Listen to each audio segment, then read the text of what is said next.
शिलान्यास एवं लोकार्पण का काम रखा है सर। कुछ नवीन योजनाओं की शुरुआत होगी सर।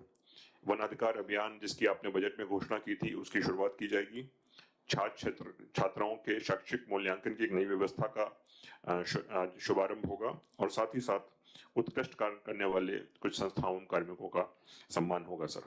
तो कार्यक्रम के शुरुआत में सर मैं आपसे अनुरोध करूंगा कि जो शिलान्यास के कार्यक्रम है सर, आज 185 कार्यक्रम जिसकी लागत 89.52 करोड़ रुपए है सर, इसका बटन दबा के आप कृपया शिलान्यास करें। इन 185 कार्यक्रमों में से 183 कार्य जनजातीय क्षेत्रीय विकास विभाग की तरफ से फंड हुए हैं सर, और 2 कार्य जो हैं वो अन्य विभागों के हैं। एक कार्य पीडब्ल्यूडी का और एक पीएचईडी का है सर। तो मेरा आपसे अनुरोध है कि सर ये 185 कार्यों के शिलान्यास के लिए बटन दबाकर इसकी शुरुआत करें सर। स्लाइड्स का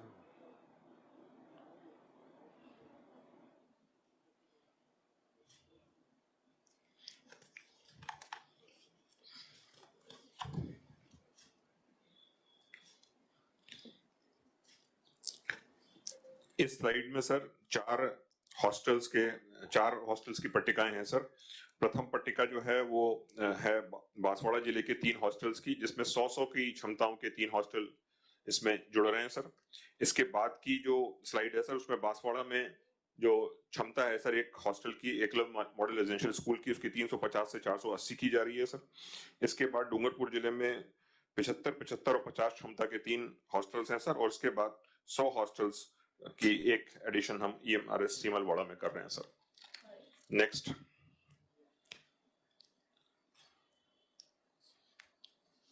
ये कैनाल के कार्य का सर शिलान्यास है जिसको टीएडी द्वारा फंड किया जा रहा है सर। इसकी लागत 4.89 करोड़ रुपए है। नेक्स्ट, ये 3 कार्य सड़क के हैं सर, जिसमें 2 कार्य टीएडी द्वारा और 1 कार्य पीडब्ल्यूडी द्वारा फंड किया जा रहा है सर। नेक्स्ट, ये 108 माँबाड़ी केंद्र हैं जिसको टीएडी द्वारा फंड किया जा रहा है विभिन्न जिलों में, बांसवाड़ा, डूंगरपुर, प्रतापगढ़ और उदयपुर में। और इसके साथ नेक्स्ट एक और माँबाड़ी केंद्र कई शिलान्यास आज आप कर रहे हैं सर, वो टोंक जिले में। तो इस प्रकार से 109 माँबाड़ी केंद्रों का शिलान्यास आज हो रहा है सर। नेक्स्ट,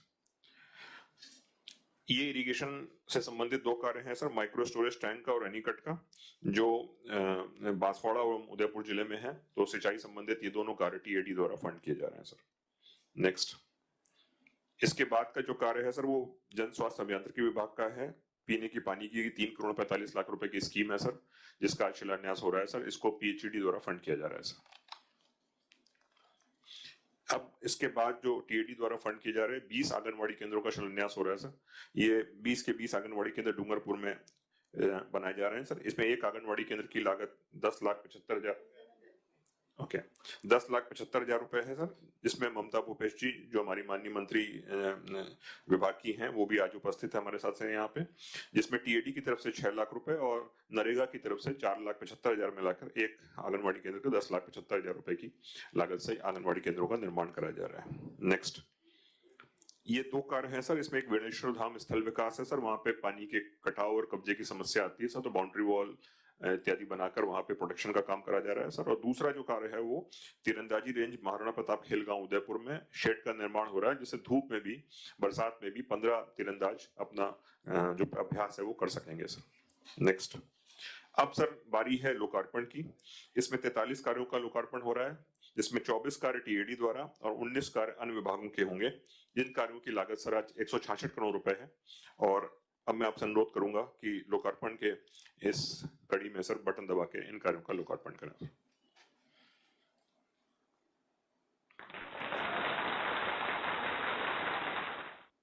ये जो पट्टिका सर आपके सामने दिखाई दे रही है सर, इसमें 10 आईटीआई बनाए गए हैं, जिनके माध्यम से जनजातीय छात्र जो युवक युवतियों हैं उनको प्रशिक्षण की व्यवस्था हो सकेगी। इसमें ये जो कार्य हैं सर, इसमें बांसवाड़ा, डूंगरपुर, चित्तौड़ और उदयपुर जिले के 10 आईटीआई का आज शुरुआत हो रही है सर। नेक्स्ट, ये कार्य सर जो है ये हॉस्टल के कार्य है सर, जिसमें गर्ल्स के लिए 100 नए नई हॉस्टल की निर्माण हो रही है सर। ये डूंगरपुर में हो रही है। साथ ही साथ डूंगरपुर में जो दाहिनी पट्टिका ऊपर दिखाई दे रही है, इसमें भी 100 गर्ल्स का नया एक कार्यक्रम है सर, जिसका लोकार्पण हो रहा है सर। विजयपुर घाटा चित्तौड़ में 50-50 की क्षमता के 2 हॉस्टल्स और बहुउद्देशीय और कॉलेज स्तरीय छात्रावास महारानी कॉलेज में 100 की क्षमता के 2 हॉस्टल, इसमें सबसे नीचे की दाईं तरफ की जो पट्टिका है उसमें दिखाई दे रहा है सर। इन चारों की शुरुआत आज आपके कर कमलों से हो रही है सर। नेक्स्ट, इसके बाद का जो कार्यक्रम है सर, इसमें स्पोर्ट्स कॉम्प्लेक्स बांसवाड़ा है सर, और जिसमें 3 बैडमिंटन के कोर्ट बनाए गए हैं। साथ ही साथ बांसवाड़ा में टेनिस कोर्ट्स के लिए 2 सिंथेटिक टेनिस कोर्ट्स का निर्माण किया गया है। इसी तरीके से प्रतापगढ़ में 3 बैडमिंटन कोर्ट और प्रतापगढ़ में एक दर्शक दीर्घा का निर्माण किया गया है सर, जिसमें 15 से 20 हजार लोग आसानी से बैठ सकते हैं। तो आज आपके कर कमलों से इन कार्यों का भी लोकार्पण हो रहा है सर। नेक्स्ट, इसके बाद के जो दो कार्य हैं सर, वो दोनों सामुदायिक स्वास्थ्य केंद्रों के हैं। एक सीमलवाड़ा डूंगरपुर और दूसरा मुंगाड़ा प्रतापगढ़ में है सर। इन दोनों कार्यों को चिकित्सा एवं स्वास्थ्य विभाग द्वारा फंड किया गया है। तो इन दोनों के बनने से निश्चित रूप से क्षेत्र में स्वास्थ्य सुविधाओं में सुधार होगा। नेक्स्ट, अब जो 2 कार्य हैं सर, ये दोनों शिक्षा विभाग द्वारा फंड किए गए हैं। इनसे जो विवेकानंद राजकीय मॉडल स्कूल के प्री प्राइमरी भवन है सर, और इसमें जो एक जिला डूंगरपुर में और बाकी इधर खेरवाड़ा, सलूम्बर और झाडोल जिला उदयपुर में है सर। अब लोकार्पण होने जा रहा है सर पेयजल योजना का, जो डूंगरपुर में है, जिसकी लागत 4 करोड़ 53 लाख रुपए है सर। इसको पीएचडी विभाग द्वारा फंड किया गया है। ये योजना बन के तैयार है और इसका अब आज आपके कर कमलों के द्वारा लोकार्पण हो रहा है सर।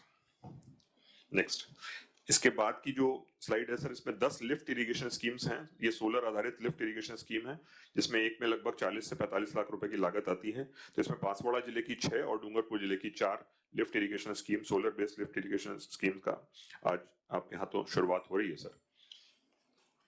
नेक्स्ट, इसके बाद सर यहाँ पे बांसवाड़ा गुरु में जो गुरु गोविंद जनजातीय विश्वविद्यालय है सर, यहाँ पे जो कार्मिक हैं उनके लिए 10 स्टूडियो फ्लैट और 5 स्मार्ट क्लासरूम बच्चों के लिए बनाए गए हैं सर। इसका भी लोकार्पण आज आपके कर कमलों के द्वारा हो रहा है सर। साथ ही सर नेक्स्ट कार्यक्रम में जो है वो है पंचायत समिति भवन कुरावण में। इसका निर्माण ग्रामीण विकास पंचायती राज विभाग की फंडिंग से हुआ है और 2 करोड़ 83 लाख रुपए इस पे खर्चा हुए हैं। तो आज इस कार्य के लोकार्पण के लिए भी आपको बहुत बहुत धन्यवाद सर।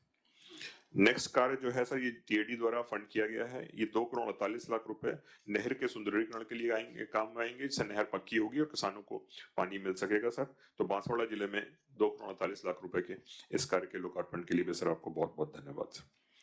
नेक्स्ट कार्य जो है इसमें सर गोविंद गुरु सामुदायिक भवन बटेरियम फलासिया, ये 2 सामुदायिक भवन है जिसकी लंबे समय से क्षेत्र में मांग थी।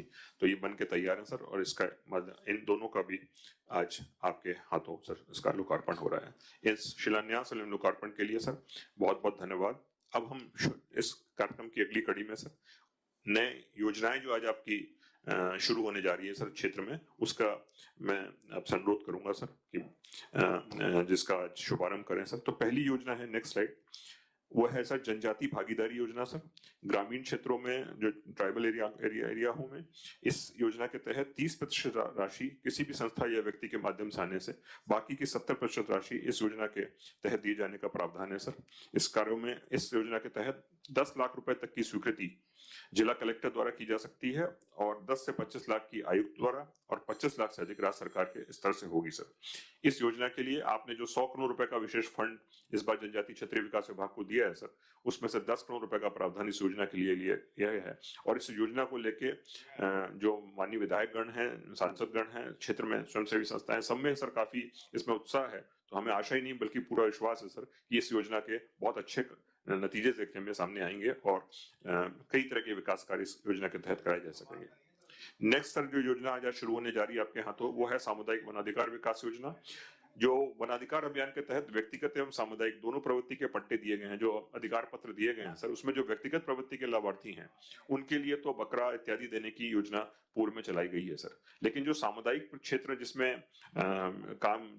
अधिकार पत्र दिए गए हैं, उसमें कार्य करने के लिए कोई विशेष योजना नहीं थी सर। तो आज आपके हाथों सर ये इस योजना का शुभारंभ हो रहा है, जिसकी भी लंबे समय से स्वयंसेवी संस्थाएं और जनजाति समूह मांग कर रहे थे सर। इसके तहत इन क्षेत्रों में जलजरण, वृक्षारोपण, फलदार पौधे लगाना, मछली पालन इत्यादि ऐसे कार्य कराए जा सकेंगे। योजना के तहत भी 10 लाख रुपए तक के कार्य जिला कलेक्टर द्वारा और उससे अधिक के कार्य राज्य सरकार द्वारा स्वीकृत होंगे। और मैं विभाग की तरफ से आपको बहुत बहुत धन्यवाद इस पे देना चाहूंगा सर कि इसके लिए भी आपने 10 करोड़ रुपए का प्रावधान इस अवसर पे किया है सर। अब आपसे मैं अनुरोध करूंगा सर, हॉकी अकेडमी उदयपुर के शुभारंभ के लिए ये एस्ट्रोटर्फ आधारित हॉकी अकेडमी है जिसमें स्पोर्ट काउंसिल ने 5 करोड़ 40 लाख रुपए की लागत से एस्ट्रोटर्फ बिछाई है सर। और जनजातीय क्षेत्रीय विकास विभाग की तरफ से प्रसिद्ध खिलाड़ी श्री अशोक ध्यानचंद जो कि खुद 2 ओलंपिक 2 एशियन गेम और 4 वर्ल्ड कप खेल चुके हैं, अर्जुन अवार्डी हैं, वो इस अकेडमी में सब जो 40 छात्र और 40 छात्राओं को हॉकी का प्रशिक्षण देंगे सर। तो आज के अवसर पर श्री अशोक ध्यानचंद जो खुद वर्ल्ड कप के ब्रॉन्ज सिल्वर गोल्ड मेडलिस्ट हैं सर, वो इस कार्यक्रम में जुड़े हुए हैं। मैं श्री अशोक ध्यानचंद जी से अनुरोध करूंगा कि इस अवसर पर माननीय मुख्यमंत्री जी महोदय से बात करने के लिए, अपनी भावनाएं व्यक्त करने के लिए कृपया जुड़ें। श्री अशोक ध्यानचंद जी। सर, श्री अशोक ध्यानचंद जी ने 1972 और 76 के ओलंपिक्स, 74 एवं 78 के एशियन गेम्स और 71, 73 और 75 और 78 के वर्ल्ड कप में हिस्सा लिया सर। और जो 75 में एकमात्र विश्व कप में हॉकी में भारत की जीत हुई है, उस फाइनल में भी आपने गोल किया था सर। और निश्चित रूप से आपके मार्गदर्शन में चलने वाली इस हॉकी अकेडमी से सर हमारे जनजाति छात्र छात्राओं को निश्चित रूप से बेहतर ट्रेनिंग मिल सकेगी। तो वीडियो लिंक के माध्यम से श्री अशोक कुमार जी अगर जुड़ पा रहे हो तो। नहीं हो पा रहा था सर, शायद लिंक होने में कुछ इशू हो रहा है सर। बट मैं आपको निवेदन करना चाहूंगा कि ये एक बहुत अच्छी शुरुआत सर अपने को एक विश्व स्तरीय प्रशिक्षक के माध्यम से अपन जनजातीय क्षेत्रों में कर पा रहे हैं सर।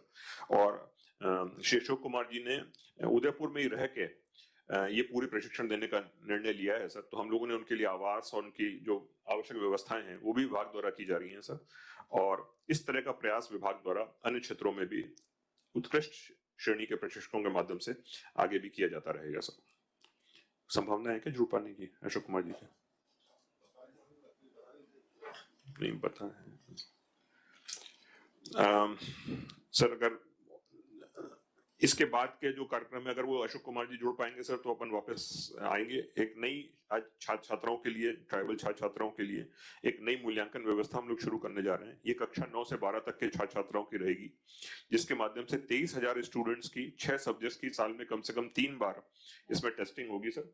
और इसमें जो शिक्षा विभाग के जो शाला दर्पण में रिजल्ट आता है, और ट्राइबल के बच्चे जो हैं वो अपने उसके अतिरिक्त अभ्यास कर सकते हैं। ओएमआर शीट में वो पेंसिल से गोला भरेंगे सर, और मोबाइल के माध्यम से ही जो वार्डन या अध्यापक हैं उसकी जैसी फोटो खींचेंगे तो पूरा रिजल्ट आ जाएगा सर। और बच्चे के अभिभावक और जो बच्चे हैं और जो भी पूरी व्यवस्था से शिक्षा से जुड़े हुए लोग हैं सर, सबको इसका रिजल्ट लगातार मिलता रहेगा। तो कोविड के दौरान भी ये बहुत उपयोगी होगा सर कि जब स्कूल नहीं खुल पा रहे हैं, बच्चे कितनी पढ़ाई कर पा रहे हैं, कितनी पढ़ाई नहीं कर पा रहे हैं, इसका घर बैठे आकलन हो सकेगा।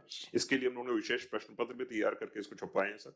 और मुझे आशा है कि सर इस नई व्यवस्था से जो जनजाति छात्र छात्राओं को जो भी शिक्षा के क्षेत्र में जैसी भी जहां कमी महसूस होगी, उसको हम लोग सप्लीमेंट्री कोचिंग या अन्य सुविधाओं के माध्यम से सुधार करने की पूरी कोशिश करके बेहतर रिजल्ट लाने की पहल कर सकेंगे सर। अब मैं सर आपसे रिक्वेस्ट करूंगा सर कि वनाधिकार अभियान की शुरुआत करने के लिए, ये वनाधिकार अभियान सर हम 9 अगस्त से शुरू करने जा रहे हैं। 3 महीने के लिए ये अभियान होगा सर, और इसमें 18 डिस्ट्रिक्ट्स में ये काम होगा सर। तो एक पुस्तिका विमोचन के माध्यम से सर इस अभियान की मैं शुरुआत की रिक्वेस्ट करता हूँ।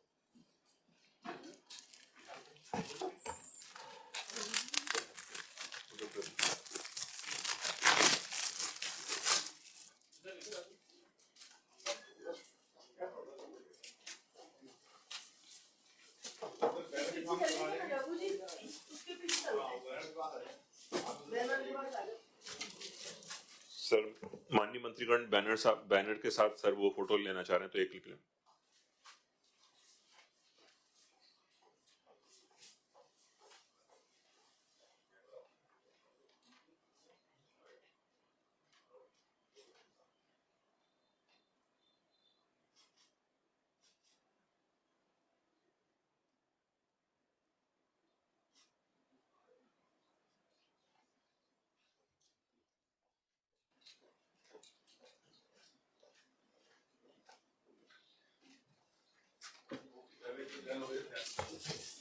गए सर? वो वेबएक्स से श्री अशोक कुमार ध्यानचंद जुड़ चुके हैं सर, तो मैं उनसे अनुरोध करूंगा कि एक बार आपसे सर इस बारे में संवाद करें। हॉकी एकेडमी उदयपुर में, इसमें उदयपुर संभाग के 70 बच्चों का चयन किया गया है विभिन्न जिलों के सर, जो उदयपुर में रह के सर श्री अशोक कुमार जी से प्रशिक्षण प्राप्त करेंगे। अशोक कुमार जी। जी सर, बहुत ही सौभाग्य की बात है कि आज जनजाति दिवस के ऊपर हमारे राजस्थान के सारे प्रदेश के लोकप्रिय हमारे सीएम श्री गहलोत जी ने इस एकेडमी को रिकॉग्निशन दिया है। अशोक कुमार जी, आपका वीडियो नहीं आ रहा है, वीडियो चालू करें। नहीं आ रहा श्री अशोक कुमार जी, आपका वीडियो नहीं आ पा रहा है। अगर आप वीडियो ऑन कर लेंगे तो हम लोग आपको देख भी पाएंगे। राजस्थान यूनिवर्सिटी के लिए भी खेले थे सर, राजस्थान यूनिवर्सिटी के लिए भी खेले। श्री अशोक कुमार जी 1966-67 में राजस्थान विश्वविद्यालय की तरफ से भी खेले सर। इसके बाद इन्होंने विश्व स्तर पर भारत का बहुत प्रतिनिधित्व किया सर। अशोक कुमार जी, आप वीडियो अगर ऑन कर लें।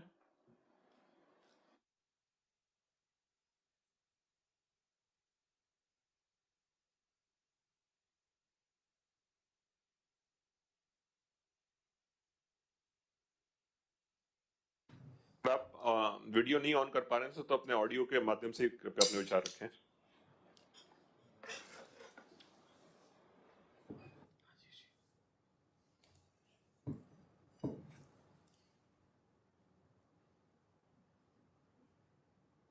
सर नहीं। अशोक कुमार जी, आप हमारी आवाज सुन पा रहे हैं यहाँ से जयपुर से?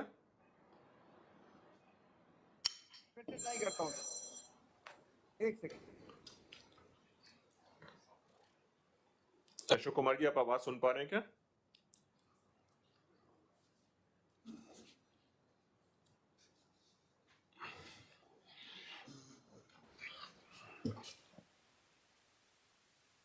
दोबारा ट्राई करेंगे फिर हम लोग इसको। हम वापस वन अधिकार अभियान की तरफ चलते हैं हम लोग। वन अधिकार अभियान में सर, जैसा कि आपको पता है सर, अभी तक व्यक्तिगत प्रवृत्ति के करीब 44,000 और सामुदायिक प्रवृत्ति की करीब 4600 पट्टे, अधिकार पत्र जो हैं वो विभिन्न जनजाति परिवारों को दिए जा चुके हैं सर।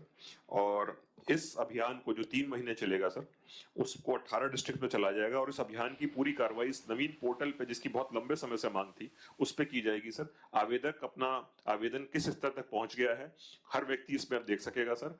और इसकी समीक्षा भी इसी जो पोर्टल है इसके माध्यम से हो सकेगी सर। जो पुराना पोर्टल था उसमें काफी सारी दिक्कतें थी, जिसको लेके निखिल डे और अन्य कई लोग लगातार इस समस्या को उठाते रहते थे। तो मुझे आज खुशी है सर कि आपके यहाँ तो एक नवीन पोर्टल का भी आज शुभारंभ हो रहा है, जिसके माध्यम से इस पूरे अभियान पे की तहत संपादित होने वाली गतिविधियों पर अच्छी नजर रखी जा सकेगी और कोई भी व्यक्ति का अपना आवेदन किस स्तर तक पहुंच गया है और कहाँ कितने दिन से लंबित है, ये देख सकेगा सर। तो मैं आज के अवसर पे आपको बहुत बहुत धन्यवाद दूंगा कि 18 दिनों से चलने वाले इस अभियान में के लिए आपने आज इस पोर्टल का शुभारंभ किया है सर। और अब अंत में मैं उन 18 संस्थाओं एवं कार्मिकों को विभाग की तरफ से, सरकार की तरफ से धन्यवाद दूंगा, जिन्होंने फील्ड में रह के बहुत अच्छा कार्य किया है सर और आज के अवसर पर सम्मान प्राप्त कर रहे हैं। ये जो संस्थाएं, माँ बाड़ी केंद्र, वंधन क्लस्टर और जो कार्मिक हैं सर, इनको कंसर्न जिला कलेक्टर आज के अवसर पर ये प्रशस्ति पत्र दे रहे हैं सर। और इसमें जो प्रथम 4 आपको शैक्षणिक संस्थाएं दे रहे हैं, इनका बहुत अच्छा रिजल्ट रहा है सर। और ट्राइबल एरियाज में इन विद्यालयों में एडमिशन के लिए छात्र छात्राओं की बहुत मांग है सर। तो हम लोग की कोशिश रह रही है सर कि इन अच्छी बहुत परफॉर्मेंस वाली जो हॉस्टल्स और स्कूल्स हैं सर, उनमें हम लोग अपनी स्ट्रेंथ को बढ़ाएं। साथ ही साथ जो 6 माँ बाड़ी केंद्र हैं, इन्होंने भी एक मॉडल केंद्र के रूप में कार्य करके दूसरों के लिए उदाहरण स्थापित किया है। नेक्स्ट, इसके साथ ही आज के अवसर पर सर 3 बंधन केंद्रों का सम्मान किया जा रहा हूं। मैं आपको निवेदन करना चाहूंगा सर, आज से 3 दिन पहले ही सर भारत सरकार ने राजस्थान को बेस्ट अपकमिंग स्टेट का बंधन प्रोग्राम में अवार्ड दिया है सर। और साथ ही साथ 7 और नेशनल अवार्ड्स राजस्थान को दिए हैं सर। तो ये एक अच्छा मूवमेंट सर इसमें डेवलप हो रहा है। आपने अपने बजट में घोषणा की थी कि 150 बंधन केंद्रों का शुभारंभ किया जाएगा सर, जिसके अगेंस्ट में 162 बंधन केंद्रों का हम लोगों ने ऑलरेडी शुभारंभ कर दिया है सर। और 300 और केंद्रों के शुभारंभ की हम लोग कोशिश कर रहे हैं, जिसके प्रस्ताव भारत सरकार को गए हुए हैं सर। तो मुझे विश्वास है सर कि इस प्रोत्साहन से जो आज आपके माध्यम से दिया जा रहा है वंदन केंद्र को, इसको देख के और वंदन केंद्र और अच्छी परफॉर्मेंस के संग सामने आ पाएंगे और जो अगला साल है सर उसमें हम लोग और अधिक अवार्ड और अधिक उपलब्धियां अर्जित कर सकेंगे। साथ ही साथ इसमें जो व्याख्याता, अधीक्षक या हमारे ऑफिस के कर्मचारी सर, उनको भी आज के अवसर पर सम्मान किया जा रहा है और इसके लिए भी सर आपको बहुत बहुत धन्यवाद। कंसर्न जिला कलेक्टर्स आज अपने कार्यालय में इन कार्मिकों को, संस्थाओं के प्रतिनिधियों को बुलाकर सर ये प्रशस्ति पत्र प्रदान कर रहे हैं सर। अब समय है अनुरोध करने का माननीय जनजातीय क्षेत्रीय विकास विभाग के मंत्री श्री अर्जुन सिंह बामनिया जी को कि आज के इस शुभ अवसर पर आप हमें संबोधित करें।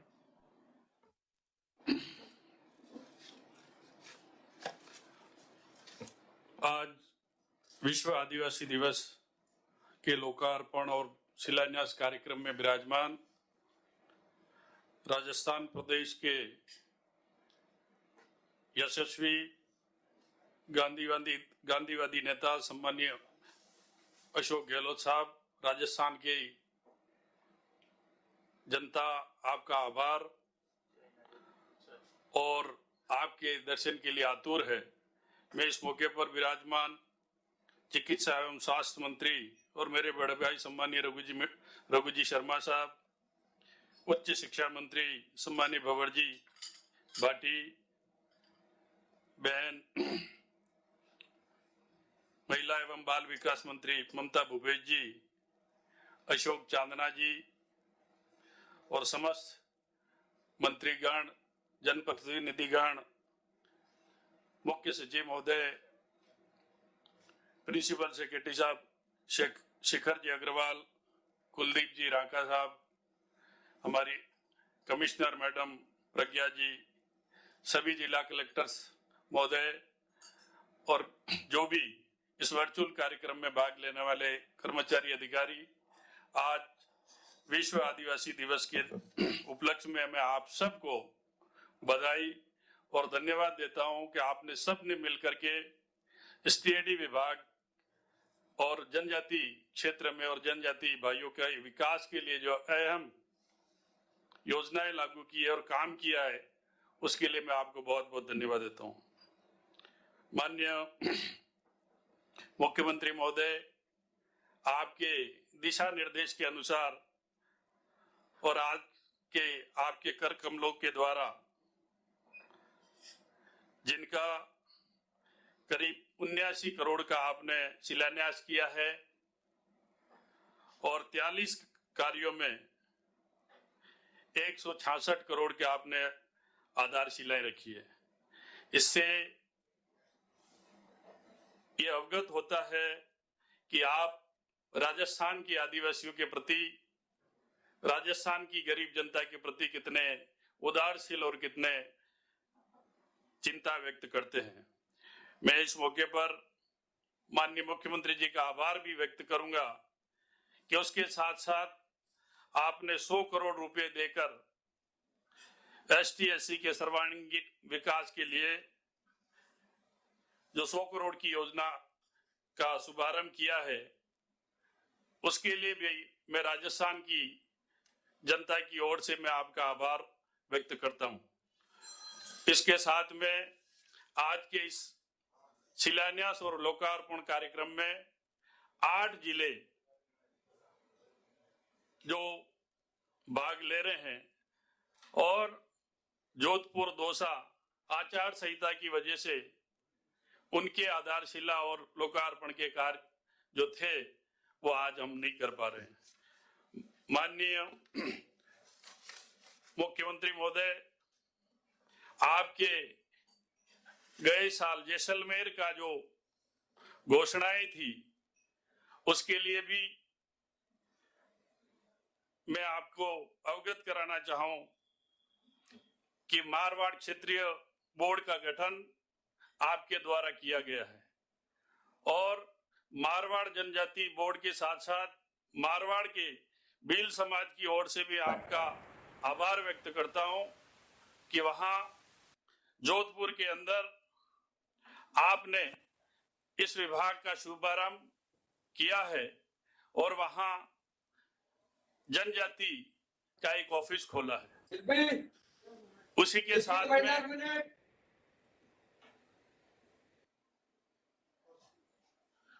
साथ में मैं निवेदन करना चाहता हूं कि आपने वहां जोधपुर संभाग के अंदर 16.18 करोड़ के काम जनजाति विकास के लिए दिए हैं, जिसमें जोधपुर में मात्र 12 करोड़ 90 लाख का ऑफिस और गर्ल्स के लिए हॉस्टल दिए हैं। साथ में ही आपने जैसलमेर के लिए गर्ल्स हॉस्टल की बात कही थी, वो भी हमने वहां काम शुरू करके वहां भी गर्ल्स हॉस्टल की पूरी तैयारी और वहां छात्राओं का हॉस्टल शुभारंभ की तैयारी है। मैं इस मौके पर आपसे निवेदन करना चाहता हूं कि मारवाड़ क्षेत्र में अभी भी कई सारी ऐसी योजनाएं हैं जो वहां के आदिवासी और वहां के भीलों को लाभान्वित करने की शुभारंभ की तैयारियां हैं। मैं इसके साथ साथ आपसे आदिवासी ऐतिहासिक, सांस्कृतिक और धार्मिक धरोहर के बारे में कहना चाहूंगा कि बांसवाड़ा और वागड़ मेवाड़ का प्रयाग बेणेश्वर धाम, जो एक तीनों नदियों के संगम में उसके भूमि कटाव की स्थिति थी, जिसमें आज आपने 1 करोड़ रुपए देकर उसका काम शुभारंभ किया है। और यही नहीं, हमारे ऐतिहासिक धरोहर, चाहे घोटिया आंबा हो, चाहे लीलुड़ी वडली हो, चाहे वीर राणा पूजा मसिंद राजसमंद का काम हो, वहां भी आपने उस धरोहर को बनाए रखने के लिए जो योजनाबद्ध तरीके से विकास के लिए जो धनराशि दी है, उसके लिए भी मैं आपका आभार व्यक्त करना चाहता हूं। माननीय मुख्यमंत्री महोदय, मेरा आज से आपको निमंत्रण है और निवेदन है कि वागड़ मेवाड़ के प्रयाग बेणेश्वर धाम के लिए आपने 132 करोड़ का जो पुल निर्माण की स्वीकृति दी है, जिसका टेंडर भी हो चुका है, और टेंडर नहीं खुलने की वजह से आज हम उसका भी शुभारंभ नहीं कर सके हैं। पर मेरी इच्छा है और वहां की जनता की भी भावना है कि इतने बड़े कार्य के लिए जब भी अक्टूबर नवंबर में कोविड की गाइडलाइन दूर हो और कोविड जैसी महामारी दूर होने के पे आप वहां बेणेश्वर में पधार करके इसका शुभारंभ, इसकी आधारशिला रखेंगे, तो वागड़ मेवाड़ की जनता आपका आभारी रहेगी। और जितने भी मेरी आवाज को सुनने वाले जनप्रतिनिधि वागड़ मेवाड़ के हैं, उनको भी मेरा आज से निमंत्रण है कि आने वाला समय इस पुल की आधारशिला के लिए आप पधारें और इस प्रयाग बेणेश्वर धाम को विकसित करने में सहयोग प्रदान करें। माननीय मुख्यमंत्री महोदय, कहीं ऐसे जिले हैं और कहीं अभी भी ऐसी बिखरी आबादियां हैं जहां आपके पिछले कार्यकाल के अंदर आपने राजीव गांधी स्कूल खोल करके लाभान्वित किए थे, और उसके बावजूद भी मोहल्ले डाणियां अभी बची हुई है, उसमें आपने 250 माँ-बाड़ियां खोल करके उस जनजाति क्षेत्र के बच्चों को शिक्षा से जोड़ने का जो काम किया है, उसके लिए भी मैं आपका आभार व्यक्त करता हूं। और माननीय मुख्यमंत्री महोदय, मैं निवेदन करना चाहता हूं कि आपके दिशा निर्देश अनुसार टीआईडी विभाग का उद्देश्य शिक्षा और सिंचाई का है, और आज जो लोकार्पण और आज आपने आधारशिलाएं रखी है, उसमें ज्यादातर काम सिंचाई के हैं और शिक्षा के भी हैं। और शिक्षा में भी आपके नेतृत्व में टीआईडी विभाग ने जनजाति बालकों के शिक्षा के लिए निःशुल्क शिक्षा में जो मेडिकल इंजीनियरिंग फाउंडेशन कोर्स, इस तरह की जो शिक्षा व्यवस्थाएं की है, वो ये दर्शाती है कि आप आदिवासी समाज के लिए, आदिवासी बच्चों के भविष्य के लिए उदारवादी है। मैं माननीय मुख्यमंत्री महोदय एक छोटा सा निवेदन और करना चाहता हूं कि अभी अभी खेलों के माध्यम से हमारे हिंदुस्तान और राजस्थान में कई सारे खिलाड़ी आए हैं और उसके साथ में ही आपने 2% खेलों के खिलाड़ियों के लिए सरकारी नौकरियों में जो आरक्षण दिया है उसको ध्यान में रखते हुए आदिवासी अंचल में काफी ऐसे खिलाड़ी हैं, काफी ऐसी प्रतिभाओं छिपी हुई है, उसके माध्यम से हम उन बच्चों को आगे लाने के लिए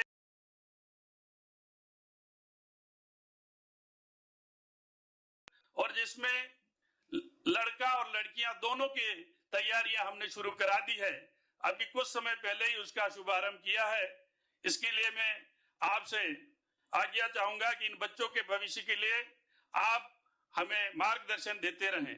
यही नहीं, हमने कोविड की वजह से जो काम करने चाहिए उसमें कर नहीं पाए हैं, भगवान ने सफलता नहीं दी है, पर हम पूरे राजस्थान के जनजाति बालक 14 से 20 साल के बालकों के खेल योजना की तैयारी हमारी पूरी है। मैं चाहता हूं कि आने वाले समय में कोविड समाप्ति के बाद में मेरा निमंत्रण है कि आप आदिवासी अंचल में जो भी ये खेलों के माध्यम से 14 से 20 साल के लड़के आएंगे उसको आशीर्वाद देने आप पधारें, ताकि वहां के खिलाड़ियों को प्रोत्साहन मिल सके और हम सब मिल करके आगे आए। मैं इस मौके पर आपसे निवेदन करना चाहता हूं कि बहुत सारी समस्याएं विधानसभा में भी इस बारे में प्रश्न उठे थे, जो वन अधिकार के पट्टे। मैं आपसे निवेदन करना चाहता हूं कि 2 अक्टूबर से होने वाला जो अभियान है, उस अभियान में हम जहां पर भी जिन जिन क्षेत्रों में अभी तक वन विभाग के द्वारा किसी कारणवश वन अधिकार के पट्टे नहीं मिले हैं, वहां भी हम अभियान से जोड़ करके उन जनता को भी, उन किसानों को भी लाभ पहुंचाने का पूरा हमारा प्रयास रहेगा। ऐसी मेरी आपसे अपेक्षा है और ऐसा मेरा आपसे अनुरोध है। पुनः मैं आप सबसे निवेदन करना चाहता हूं कि जनजाति विकास विभाग के प्रत्यक्ष भागीदारी सुनिश्चित करने के लिए जन भागीदारी योजना भी प्रारंभ की गई है। मैं समझता हूं कि इस सब विकास कार्यों योजनाओं से निश्चित रूप से जनजाति वर्ग के जीवन स्तर में सुधार होगा तथा वे विकास के मुख्य धारा से जुड़ेंगे। मैं आप सबको विश्वास दिलाता हूं और विशेष करके माननीय मुख्यमंत्री जी को भी विश्वास दिलाता हूं कि आपके कुशल नेतृत्व में, आपके मार्गदर्शन में जनजाति विभाग जनजाति वर्ग के विकास में कोई कसर नहीं छोड़ेगा और आने वाले समय में हम सब मिलकर के जनजाति क्षेत्र के विकास के लिए कटिबद्ध रहेंगे। ऐसा मेरा आप सबसे अनुरोध है और पुनः मैं आप सबको आज के इस कार्यक्रम में जुड़ने के लिए, आशीर्वाद देने के लिए मैं आप सबसे पुनः जनजाति दिवस की शुभकामनाएं और धन्यवाद देता हूं। धन्यवाद। जय हिंद। धन्यवाद सर। अब मैं अनुरोध करूंगा श्री प्रसादी लाल जी मीणा माननीय मंत्री महोदय से कि वे अपना संबोधन दें। प्रसादी लाल जी अभी दौसा में हैं सर, तो वो वहीं से जुड़ के सर अपनी बात कहेंगे सर।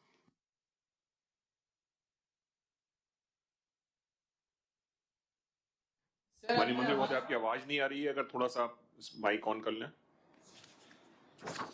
परम सम्मानीय हमारे लोकप्रिय मुख्यमंत्री आदरणीय गहलोत साहब, हमारे जनजातीय विकास विभाग के मंत्री सम्मानीय अर्जुन सिंह जी बावनिया साहब, हमारे मंत्रिमंडल के इस जो बीसी से जुड़े हुए सभी हमारे साथीगण, हमारे प्रदेश के अध्यक्ष डोटासरा जी और हमारे विभाग के हमारे चीफ सेक्रेटरी साहब और हमारे विभाग के अधिकारी शिखर जी अग्रवाल साहब और सभी जुड़े हुए हमारे एमएलए साहिबान, हमारे जनप्रतिनिधि।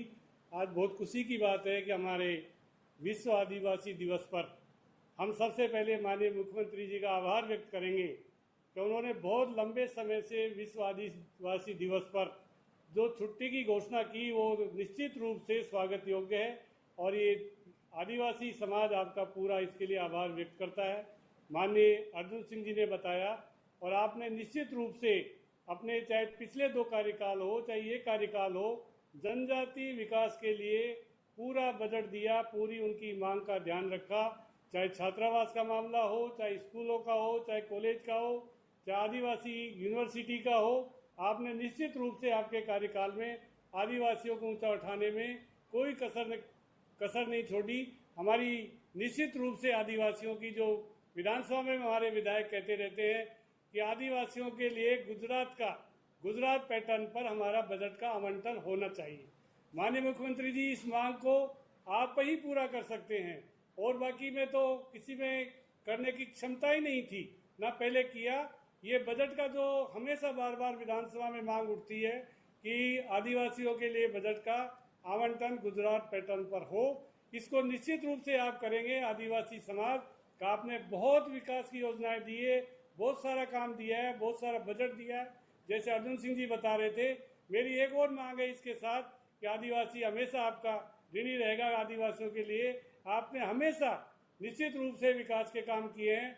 आदिवासियों की अभी पिछले अपनी सरकार में जो आंदोलन हुआ, उनकी जो मांग थी, उनके निश्चित रूप से आपने पिछली बार जब आप मुख्यमंत्री बने 98 में, तो आपने टीएसपी एरिया की सारी ग्राम पंचायतों के सारे जनप्रतिनिधि टीएसपी के ट्राइबल को ही बनाया। अगर आप उसी तरह टीएसपी एरिया में आप निश्चित रूप से वहाँ के एम्प्लॉय में भी, चाहे वह आपका ग्रेड 5 तक हो, 4 तक हो, टीचर तक हो, अगर ट्राइबल को आप उसमें प्राथमिकता देंगे तो ट्राइबलों में पढ़ने के प्रति, शिक्षा के प्रति एक रुचि पैदा होगी। जो सारे पद अब तक वैकेंट है, जिसको लेकर उन्होंने आंदोलन किया, आपके ध्यान में सब बातें हैं, आपने आश्वस्त भी किया है, उसका निश्चित रूप से आप समाधान करेंगे। और ये बहुत बड़ी मांग को यदि आप पूरा कर देंगे कि जैसे पंचायत राज में 100% ट्राइब्स होता है, चाहे पंच हो, चाहे प्रधान हो, चाहे जिला प्रमुख हो, उसी तरह अगर 100% ट्राइब्स वहाँ पर सरकारी नौकरियों में हो तो हमारा ट्राइब्स जो आज गरीब है, पिछड़ा है, निश्चित रूप से टीएसपी एरिया के लोगों को उसमें सुविधा मिलेगी।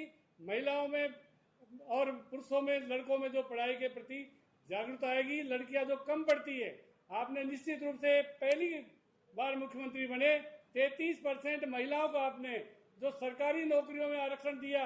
मुख्यमंत्री जी, आज गांव-गांव, ढाणी-ढाणी में उससे आज हमारी लड़कियां पढ़कर आज बाड़मेर, जैसलमेर तक में भी वहां पर नौकरी करने जाती है। ये बहुत बड़ा इनकी दो मांग है। अगर आप इसको पूरा करेंगे, गुजरात पैटर्न पर बजट का आवंटन और टीएसपी एरिया में जिससे पंचायत राज संस्थाओं के इनके प्रतिनिधि है, उसी तरह टीएसपी एरिया में सारी नौकरियां आप टीएसपी वालों को दे दें तो निश्चित रूप से आपका इनकी पीढ़ियां 10, 12, 15, 20 पीढ़ियां भी आपका गुणगान करेगी। और मुझे विश्वास है कि ये काम आप ही कर सकते हैं। और मैं आपको बहुत बहुत आभार व्यक्त करता हूँ कि आपने गत वर्ष जब आदिवासी दिवस था, हमने जैसलमेर में मनाया था, उस समय आपने आश्वस्त किया था कि ट्राइब्स की कोई भी मांग हमें मेरे रहते हुए अधूरी नहीं रहेगी। आपने जोधपुर को, आपने जैसलमेर को, आपने सिरोही में जहाँ ट्राइब्स रहते हैं उनके लिए भी तत्काल आपने बजट में घोषणा करके वहाँ भी ऑफिस खोल दिया, वहाँ पर उनको सुविधाएं दे दी।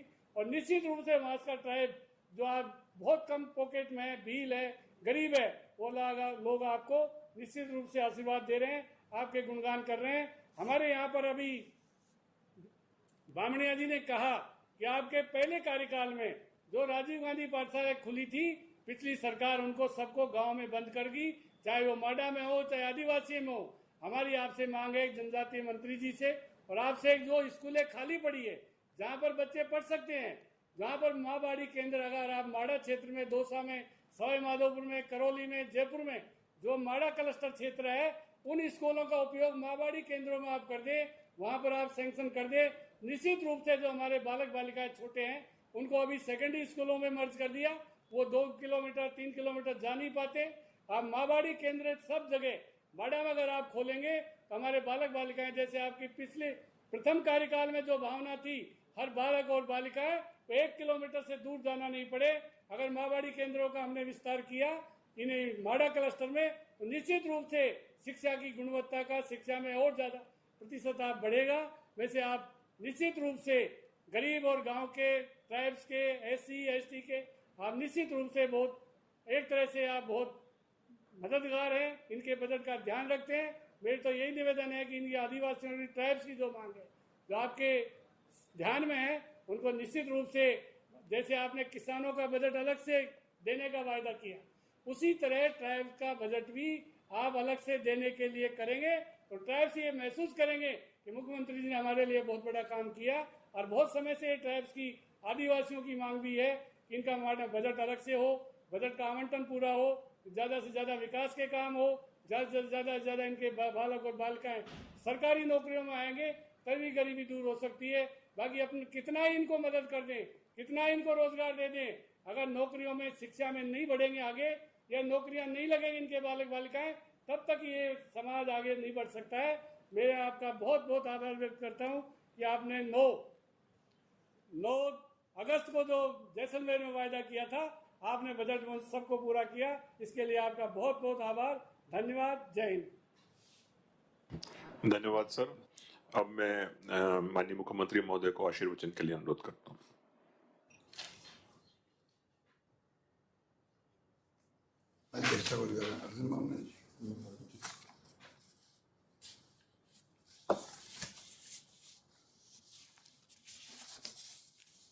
विश्व आदिवासी दिवस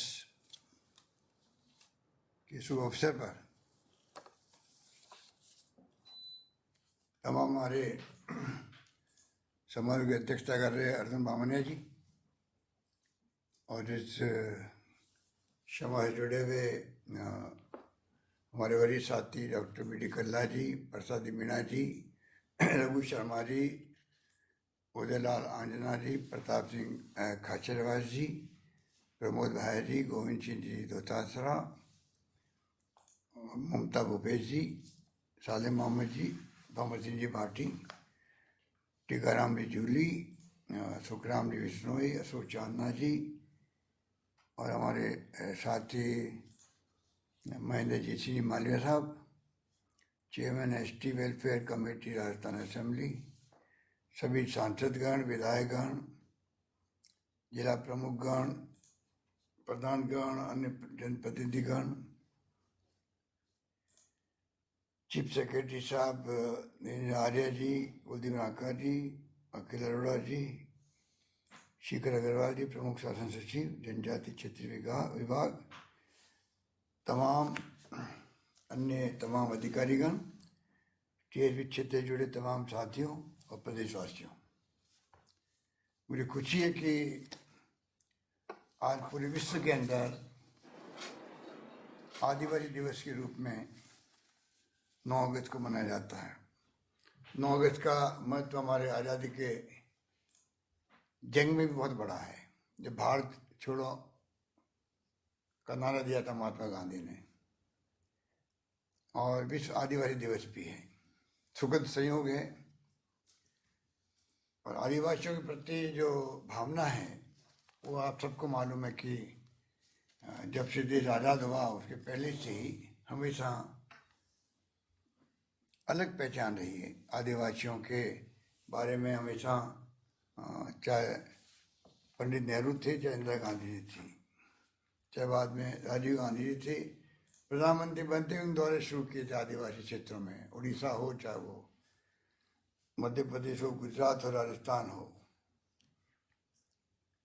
और उन सबको ये एहसास आया सरकारों को कि आदिवासी लोग जो है आज भी प्राचीन सभ्यता को, संस्कृति को और परंपराओं को सुरक्षित रखे हुए हैं।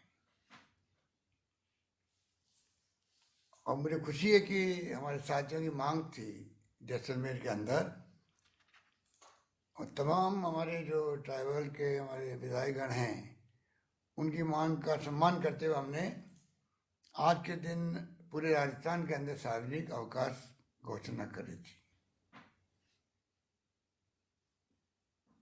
आदिवासियों का इतिहास वास्तव में स्वाभिमान का इतिहास रहा, क्योंकि श्रोमणी महाराणा प्रताप के साथ में भी आदिवासियों का राणा पूंजा जी और भील समुदाय का महत्वपूर्ण योगदान वीर गाथाओं में आज भी लोग याद करते हैं।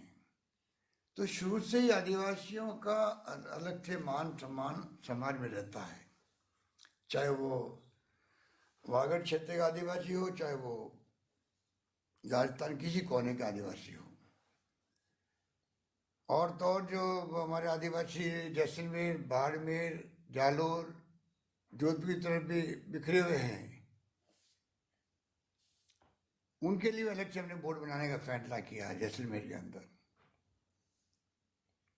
तो मुझे खुशी है कि आज एक साथ में 68 कार्यों का शिलान्यास और 43 कार्यों का उद्घाटन संभव हुआ, करीब 266 करोड़ रुपए लागत से, जिसमें सिंचाई के काम भी है, महाबाड़ी केंद्रों के काम भी, आंगनबाड़ी भवनों के काम भी, आवासीय विद्यालयों के काम भी है।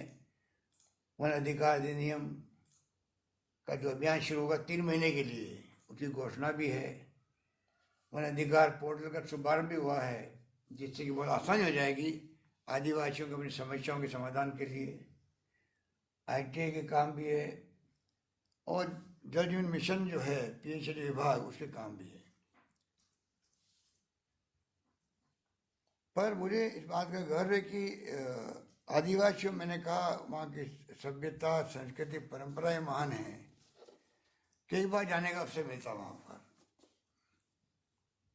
और मैंने देखा संत मावजी महाराज का क्या संदेश है वागड़ समाज के, वागड़ एरिया के लोगों के अंदर, वो सब जानते हैं। संत गोविंद गुरु हुए वहाँ पर, मानगढ़ी पहाड़ियों में किस प्रकार से आदिवासी लोहा लिया अंग्रेजों के राज के अंदर भी, वो भी जलियांवाला बाग की घटना की तरह घटना थी, जो ज़्यादा प्रकाश भी नहीं आ पाई थी। हमने बाद में वहाँ पर स्मारक का निर्माण भी किया है। तो गोविंद गुरु हो, चाहे वो आदिवासी वीरबाला कालीबाई, जिसका हमने कल ही उनके नाम से हमने स्कूटी वितरण किया है, क्योंकि वो जिस प्रकार से उसने शिक्षा में लड़कियों को एक मैसेज दे रखा है, तो हमने स्कूटी योजना जो थी अलग अलग विभागों की, उन सबको जोड़ के हमने आदिवासी वीरबाला कालीबाई के नाम से स्कूटी योजना रख दी है। और फिर 13,000 स्कूटी मिलेगी। पहले 2,000 मिलती थी, फिर 10,000 की घोषणा हुई। अब हमने जो हमारे हैंडीकैप बच्चे हैं, दिव्यांग बच्चे हैं, उनको जोड़ दिया। 2,000 स्कूटी उनको मिलेगी, ट्राईसाइकिल वाली। इस प्रकार से लगातार हमने प्रयास किया। किस प्रकार से जिन्होंने आज़ादी की जंग में एक मैसेज दिया, त्याग किया, बलिदान किया, उनको हमेशा याद रखा जाता है। नाना भाई खाट, भीखाभाई भील तो मेरे साथ में मंत्रिमंडल में मेंबर भी रहे थे, मंत्री रहे थे। लंबा उनका इतिहास है, पूरे देश में उनकी पहचान रही है भीखाभाई भील की। और आज़ादी के वक्त से ही लगातार वे सरकार में भी रहे हों, चाहे मेंबर पार्लियामेंट रहे, हम लोग साथ साथ में, हमेशा उनका एक अलग तरह का ऑरा था। हमें गर्व है कि ऐसे लोग आदिवासी समाज में हुए हैं जिन्होंने प्राचीन सभ्यता को बचाने के साथ साथ में आज़ादी की जंग में भी हिस्सा लिया, वनों को बचाने का काम भी किया, और उसी रूप में उन्होंने अपना नाम भी रोशन किया। आदिवासियों में शहरी अलग है, कथोड़ी जाति का अलग है, खैरवा अलग है, चित्रे आबादी अलग है। तो हम सब जितने भी लोग जुड़े हुए हैं आदिवासी समाज से, उन सब का कर्तव्य कि हम एक दूसरे का ख्याल रखें, क्योंकि अलग अलग एरिया में आदिवासियों की समस्या अलग अलग है। वहाँ पर सरकार भी ध्यान रख रही है, शहरी आदिवासियों के लिए अलग से योजना बनाई गई है, कथोड़ी जातियों का अलग ध्यान रखा जाता है, बरेड के अंदर भी खैरवा का अलग ध्यान रखा जाता है। मैं चाहूँगा कि जो हमारे जनप्रतिनिधि हैं, जिस प्रकार अभी प्रसाद जी बोल रहे थे, जो भी सुझाव आएंगे हमारे पास में, उनको हम लोग उसी रूप में आगे बढ़ाएंगे, हल करने का प्रयास करेंगे। मुझे इस बात का एहसास है कि 20 साल पहले जब सरकार हमारी थी और मैं मुख्यमंत्री पहली बार बना था, तब हमने महाराष्ट्र पैटर्न की तरह राजस्थान में कैसे पैटर्न लागू हो ट्राइबल के लिए, वो प्रयास किया था। अब जो मांग अभी आप कर रहे थे गुजरात पैटर्न की, तो मैं चाहूँगा चाहे महाराष्ट्र पैटर्न हो, चाहे गुजरात पैटर्न हो, और चाहे वो तेलंगाना पैटर्न हो, अलग अलग बातें आती रहती है। पर क्यों नहीं हम लोग एक प्रकार से कॉन्शियस डिसीजन ले रहे हैं कि कौन सा पैटर्न ठीक रहेगा जो प्रैक्टिकली लागू हो सकता है। जब महाराष्ट्र पैटर्न लागू किया हम लोगों ने, बजट में मैंने बजट किया, कैबिनेट में फैसला कर लिया, फिर बाद में लागू नहीं हो पाया। मुझे याद है कि जिस प्रकार लागू करना चाहते थे हम लोग, वो लागू नहीं हो पाया। तो हम लोग चाहेंगे कि आने वाले वक्त में, अभी भी इस बजट में हमने करीब 14.53% का प्रावधान उपयोजना में रखा है, पर एक कॉन्क्रीट फैसला हो जिससे कि आदिवासी क्षेत्रों का विकास और वहाँ के लोगों की भावनाएं वो उसमें सामने आ सके और उस ढंग से हम लोग काम कर सकें। जब कहीं मौका लगता है तो हम लोग खुद आगे बढ़ करके कई फैसले करते हैं। जैसे मैंने पिछली बार जो विश्वविद्यालय बनाया था, किसी मांग नहीं थी, हमने खुद ने, राजीव गांधी का जो प्रेम था आदिवासियों के प्रति, जैसे मैंने कहा कि वो प्रधानमंत्री बनते ही डूंगरपुर हो, चाहे वो गुजरात या महाराष्ट्र या आपके वो उड़ीसा के क्षेत्र हों, चाहे वो मध्य प्रदेश के हों, वो गए थे, उनका लगाव था, उनके नाम से विश्वविद्यालय का नाम रख दिया। सरकार बदल गई, वो बाद में उदयपुर से शिफ्ट कर दिया बांसवाड़ा के अंदर। मेरी इच्छा थी कि शहर के बीच में विश्वविद्यालय बना रहता तो बाकी जो जाति हैं, वर्ग हैं, धर्म के लोग हैं, सब मिलके वहाँ रहते। तो आदिवासी जो हमारे ठेठ आदिवासी जंगलों में रहते हैं, पहाड़ों में रहते हैं,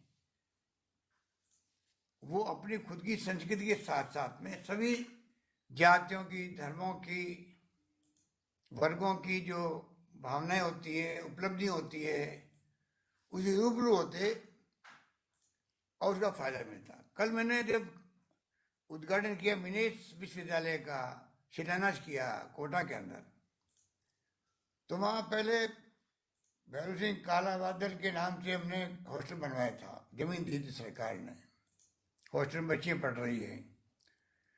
जब कल बच्चियों का इंट्रोडक्शन हुआ तो एक बच्ची केरला की थी उसके अंदर, कई विदेशी बच्चे आके पढ़ते हैं वहाँ पर। तो मुझे अच्छा लगा कि खाली जो लक्ष्मण मीणा जी ने बनवाया हॉस्टल, और वो हॉस्टल जो है खाली एक समाज का होता तो शायद वो बच्चियाँ अपने समाज के संस्कार तक ही सीमित रहती। और अगर उस हॉस्टल के अंदर विदेशी भी पढ़ते हैं, अगर केरला तक के बच्चे आगे पढ़ते हैं, तो सारे लोग हिंदी, अन्य भाषाएं, अलग तरह का आचरण, व्यवहार, सब तरह की बातें उसमें होती। उस रूप में हम लोग, मैं समझता हूँ कि इस काम को हम कर सकते थे, जिससे कि आदान प्रदान हो विचारों का, संस्कार का, संस्कृति का, परंपराओं का, सोच का। तो पर्सनैलिटी डेवलपमेंट अलग तरह की होती है बच्चों के अंदर। ये सोच के हमने उदयपुर में विश्वविद्यालय खोला था। गोविंद गुरु के नाम का वो विश्वविद्यालय वहाँ बना, शिफ्ट हो गया, कोई दिक्कत नहीं है नाम का। गोविंद गुरु भी बहुत बड़े संत हुए हैं और जिन्होंने आदिवासियों को लेकर के किस प्रकार से संघर्ष किया अंग्रेजों के राज के अंदर, और सैकड़ों लोग मारे गए थे आदिवासी, वो देश भूल नहीं सकता। इसी प्रकार से एकलव्य मॉडल आवासीय विद्यालय जो है, इसको भी हम लोग बराबर चलाते रहते हैं, आगे बढ़ाते रहते हैं। अभी भी 19-20 के अंदर भी अम्बापुरा, बांसवाड़ा, पीपरकोट, प्रतापगढ़, सराड़ा, उदयपुर, डूंगरपुर में स्वीकृत किए गए हैं। और 3 तो अम्बापारा में तो और पीपलखूट में तो विद्यालय प्रारंभ कर दिए गए हैं। हरदे जोशी के नाम से कैनाल और बीकाबाई की जो नया सिस्टम बनाया गया है, उसके लिए हमने अलग से धनराशि आवंटित की है 25 करोड़ रुपये की। तो मैं आपको निवेदन करना चाहूँगा कि सरकार तो अपनी तरफ से पूरा प्रयास करती है कि कैसे हम लोग आने वाले वक्त के अंदर आदिवासी क्षेत्रों का विकास तेज गति से हो, और किस प्रकार से हम लोग सब मिलकर के जो उनके वन अधिकार है, जिसको यूपीए गवर्नमेंट ने बहुत अच्छे ढंग से पहली बार बहुत लंबा संघर्ष हुआ आदिवासियों का, तो आखिर में वो संघर्ष काम आया और नया कानून पास हुआ पार्लियामेंट के अंदर। उसके बाद में पट्टे मिलने लगे हैं। अभी भी अड़चने आती है, कई बार असेंबली के अंदर भी डिस्कशन होता है। हम लोगों ने घोषणा करी वापस दिखवाएंगे, अब 3 महीने का अभियान वापस शुरू कर रहे हैं। और साथ में जो इसके लिए अलग से जो IT बेस ऐप शुरू किया है, मैं उम्मीद करता हूँ उसके माध्यम से ज़्यादा अच्छे तरीके से अप्लाई कर सकेंगे और अपनी समस्या का निराधान करवा पाएंगे।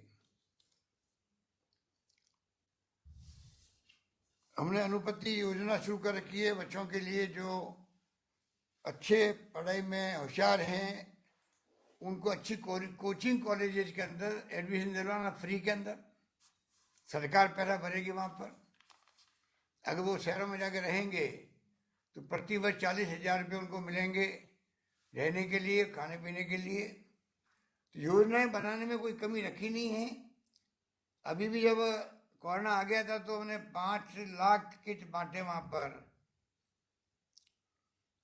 मक्के के बीज के TSP एरिया के अंदर। तो मैं आपसे निवेदन करना चाहूँगा कि आप लोग ये तो जो विकास कार्य काम का उद्घाटन हुए, शिलान्यास हुए हैं, वो काम तो जैसा जैसा आप बताएंगे हमें, और जो विभाग है TAD का, इसमें कोई कमी नहीं आएगी, क्योंकि अभी भी वो करीब 434 आश्रम और खेल कॉलेज और बहुउद्देशीय आवासीय छात्रावास का संचालन कर रहा है। इसमें कोई कमी नहीं आएगी, पर मैं चाहूँगा इससे आगे बढ़ करके एक तो जो पैटर्न बनने की बात है, गुजरात पैटर्न या महाराष्ट्र पैटर्न, उसमें काम आगे बढ़े। और दूसरा जो शिक्षा में और क्या हम कर सकते हैं, क्योंकि मेरा मानना है कि समय आ गया है, नई शताब्दी आ गई। तो राजीव गांधी का सपना था कि नई शताब्दी में ये मुल्क भी हमारा विकसित राष्ट्र रहे, क्वालिटी ऑफ लाइफ बढ़े लोगों की, गरीबी और भुखमरी और जो ये बेरोजगारी है इसका अंत हो, गरीबी और अमीरी के बीच में जो गैप बढ़ता जा रहा है वो बंद हो।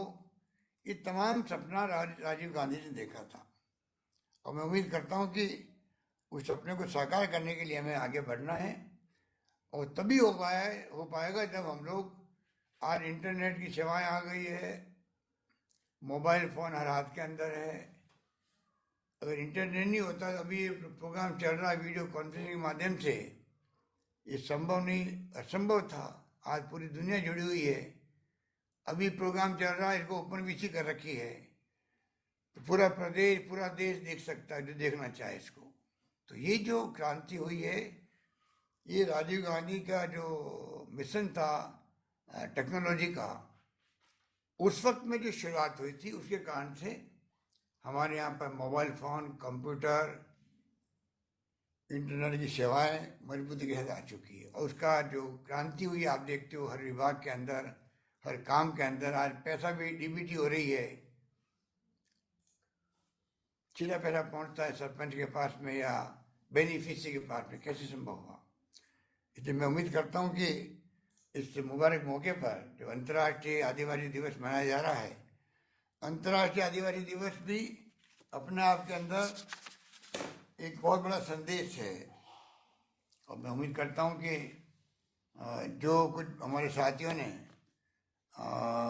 रवि मीणा जी ने भी लिख के दिया है कि राजस्थान हेरिटेज प्रोटेक्शन अथॉरिटी जो बनी हुई है राजस्थान में, वो पेनरमा बना है। आदिवासियों में कई जगह ऐसी है जो धरोहर के रूप में, ऐतिहासिक धरोहर के रूप में, ऐतिहासिक स्मारकों के रूप में। अभी भी यहाँ पर एक डिस्प्यूट पैदा हो गया था, रामकृष्ण मीणा जी ने उसको अच्छे ढंग से उठाया था,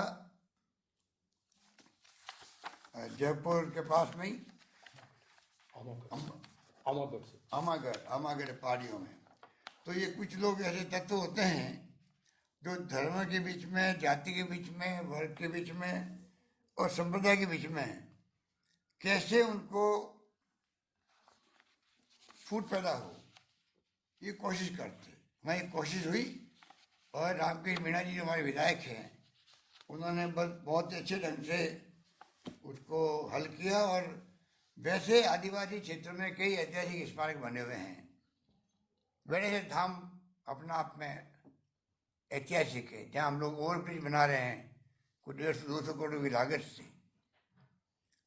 वहाँ गणेश धाम का मैंने विकास बोर्ड बना दिया है।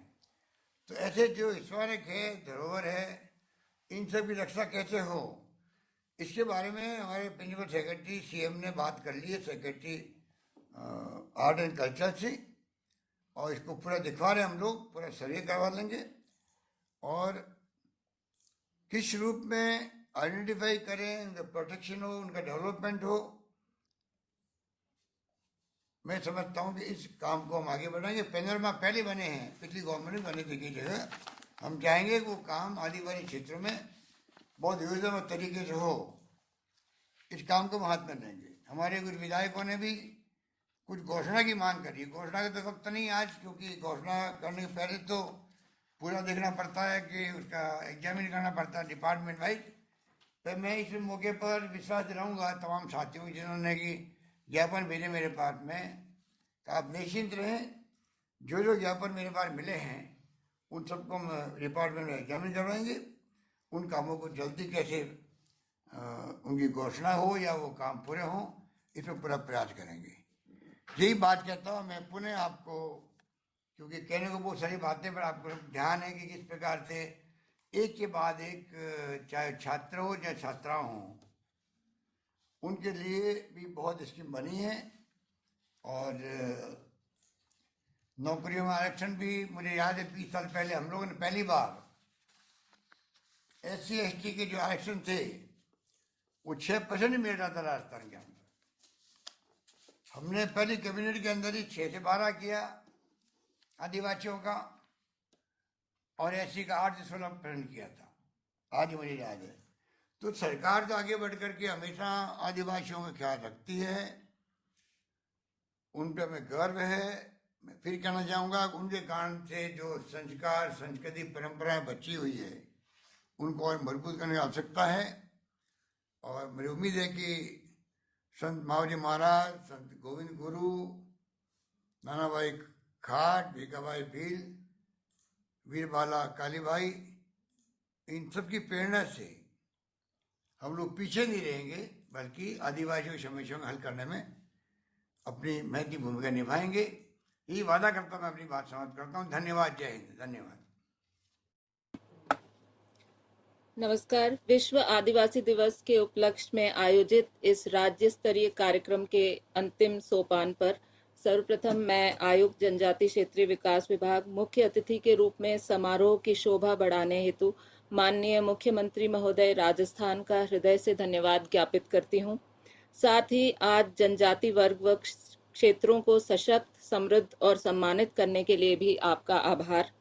कार्यक्रम में उपस्थित समस्त माननीय मंत्रीगणों, समस्त माननीय सांसद व विधायकगण एवं समस्त जनप्रतिनिधियों का भी आभार, जिन्होंने अपनी मौजूदगी से आदिवासी कल्याणार्थ विभिन्न योजनाओं को संबल व प्रोत्साहन प्रदान किया है। कार्यक्रम में शामिल होने वाले आदरणीय मुख्य सचिव महोदय तथा विभिन्न विभागों के प्रमुख शासन सचिव व सचिवगण, जिलों से अपनी टीम के साथ उपस्थित जिला कलेक्टर साहिबान, विभिन्न विभागों के अधिकारीगण एवं ग्राम पंचायत स्तर तक से सम्मिलित होने वाले सम्मानित अतिथिगण की भी मैं शुक्रगुजार हूं, जिन्होंने आज इस आयोजन को सफल बनाने के साथ ही जनजाति समुदाय को मुख्यधारा में लाने की योजनाओं की परिकल्पना एवं क्रियान्विति में अपना महत्वपूर्ण योगदान दिया है। जनजाति क्षेत्रीय विकास विभाग की ओर से आप सभी का हार्दिक आभार एवं पुनः विश्व आदिवासी। धन्यवाद। जय हिंद।